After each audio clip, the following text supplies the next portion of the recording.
AJB adalah bukti kepemilikan. Saya sudah menjelaskan di 2 video saya sebelumnya ya teman-teman, saudara-saudaraku, bahwa AJB bukan bukti kepemilikan. AJB adalah akte jual beli. AJB adalah bukti adanya transaksi antara penjual dan pembeli. Nah, teman-teman, ternyata ada banyak komentar dan bahkan ada yang sudah DM saya mengirimkan AJB-nya. Nah, setelah saya pelajari, ternyata AJB yang dibuat teman-teman ini adalah AJB di bawah tahun 97 atau sebelum tahun 97. Jadi saya jelaskan ya teman-teman. Sebelum tahun 97, seseorang melakukan jual beli itu hanya menggunakan AJB, akte jual beli, teman-teman. Nah, setelah akte jual beli, mereka tidak membalik nama sertifikat atau surat tanah yang mereka beli. Supaya apa? Tentunya supaya tidak membayar pajak. Karena pada saat itu peraturan pemerintah tidak melarang itu, teman-teman. Jadi akhirnya tidak bayar pajak. Dan kemudian AJB ini dijual lagi kepada orang lain lagi, dijual lagi terus seperti itu. Nah, pada tahun 97 keluarlah peraturan pemerintah dan tentunya 98 juga keluar lagi peraturan pemerintah yang haruskan bahwa setelah AJB itu harus dibalik nama. Surat tanah atau sertifikat harus dibalik nama.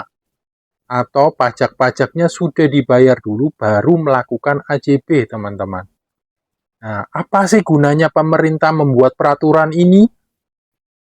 Pemerintah kita atau negara kita nggak mungkin bikin peraturan yang tidak membantu kita. Apa sih gunanya?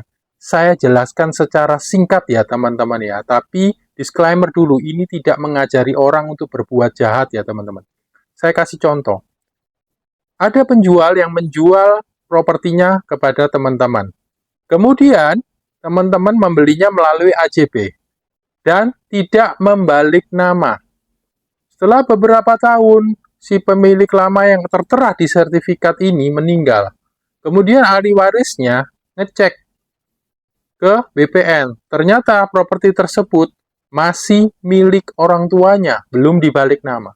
Ahli waris ini membuat laporan polisi bahwa sertifikatnya atas nama orang tuanya hilang.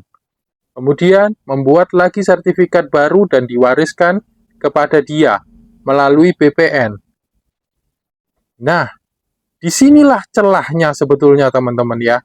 Mengapa ada sertifikat ganda?